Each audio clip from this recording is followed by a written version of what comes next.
Good morning বন্ধুরা, আমরা সকালবেলা খেয়েছিলাম রুটি আর মেয়েকে করে দিয়েছিলাম ডিম টোস্ট, তো ওকে ওটা দিয়ে দিলাম। চলো এবার কাজগুলো সেরে নিই। গুড নুন বন্ধুরা, এখন বাজে 1:30। তো সকালবেলা আজকে করেছিলাম রুটি তরকারি করে খেয়ে নিয়েছি। দুপুরবেলা রান্না একদম সিম্পল, মাছের ঝাল, ডাল, কচু শাক আর কি থোড় ভাজা, একদম সিম্পল মেনু। তো যাই হোক, এটাই করেছি আর খাবো, খিদেও পেয়ে গেছে। পরে নিয়ে এসছে মাছ, নিয়ে এসছে হচ্ছে কাতলা মাছ আর নিয়ে এসছে ইলিশ মাছ। তো বলছিল করার কথা, তার মানে আজকে আর কিছু করছি না, কেননা আগের দিনের 1 পিস মাছ ছিল। দেখলাম 1 পিস মাছ আর কি রান্না করবো, ওটা ঝাল করে ফেলি, তাই হয়ে গেছে। তো ওগুলো সব ধুয়ে ফ্রিজে ঢুকিয়ে রাখলাম, রেখে স্নান টান করে এই যে বসে আছি। মেয়ে জাস্ট পুজো দিয়ে নামলো ওপর থেকে, এবার খাবো, খিদে পেয়ে গেছে। আরেকজনের এখনও পাত্তা নেই, ফোনও করতে পারবো না, ফোন ঘরে চার্জ হচ্ছে। চলো আমরাই খেয়ে নিই আর কি। তো বন্ধুরা খেতে বসলাম, মেয়ের ভাত আমার ভাত। এই দেখো এখানে আছে উচ্ছে দিয়ে মটরের ডাল আর মাছের ঝাল, আলু ডোবের তরকারি আর হচ্ছে থোড় ভাজা। চলো খেয়ে নিই। মেয়ে নিয়ে যাবো একটু দাঁতের ডাক্তারের কাছে, তো ভাবলাম তার আগে আমি ঘরের কাজগুলো সেরে নিই। তো একটু তালের বড়া করে নিলাম, এ দেখো বড়াটাও তোমাদের দেখিয়ে দিলাম। আর দুধটা সকালবেলা তো গরম করেছিলাম, ওই দুধটাকে আরও একবার গরম করে রেখে দিলাম, কেননা গরম যা পড়ছে ফ্রিজে না ঢোকলে তো সবই নষ্ট। তাই ওটা গরম বসিয়ে দিয়েছে। এদিকে দেখো বিস্কুটের প্যাকেট নিয়ে এসেছিলাম, বিস্কুটের প্যাকেটটাকেই খুলে নিচ্ছি। গুড ইভিনিং বন্ধুরা, মেয়ের দাঁতের ডাক্তারের কাছে যাচ্ছি। দাঁতটাতে এর আগে সমস্যা হচ্ছিল, তো জাস্ট একটা টেম্পোরারি সলিউশন উনি আর কি করে দিয়েছিল। তো যেটা টেম্পোরারি করেছিল সেটাই বলেছিল যে যদি 1.5-2 মাস টিকে যায় তাহলে ওটাই আর কি, ওটা পার্মানেন্ট করে দেবে, আর না হলে আরসিটি করতে হবে।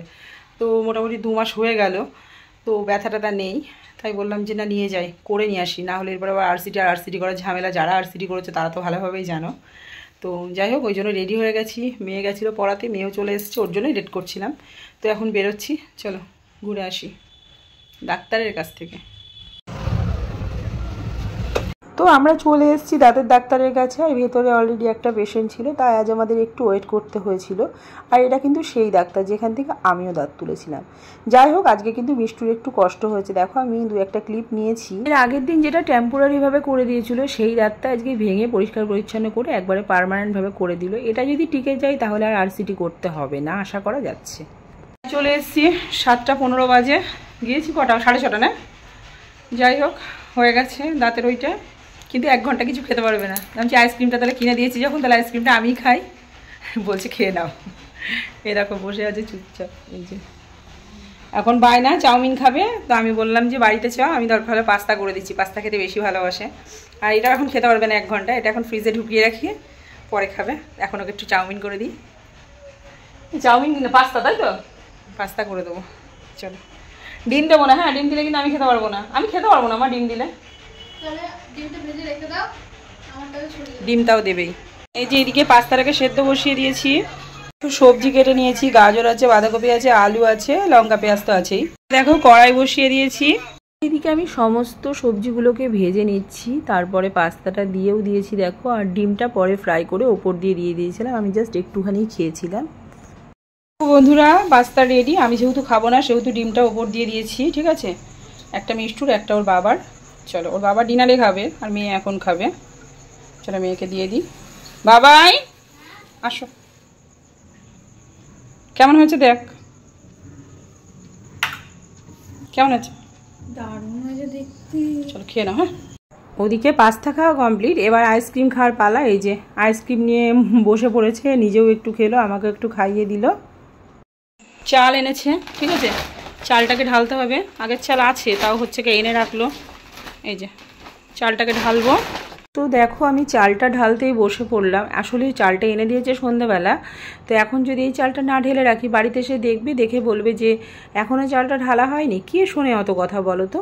তো এই চালটা ঢেলে নিয়ে আমি করবো আমার জন্য রুটি, আর মেয়ে খাবে ভাত ভাজা, আর বড় মহাশয় তো খাবে পাস্তা। যাই হোক, দেখো মেয়েকে দিয়ে দিয়েছি ভাত ভাজা, আর আমি আমার জন্য কেটে রেখেছি আম, এটা দিয়েই খাবো আমি রুটি। তো বন্ধুরা ডিনার কমপ্লিট।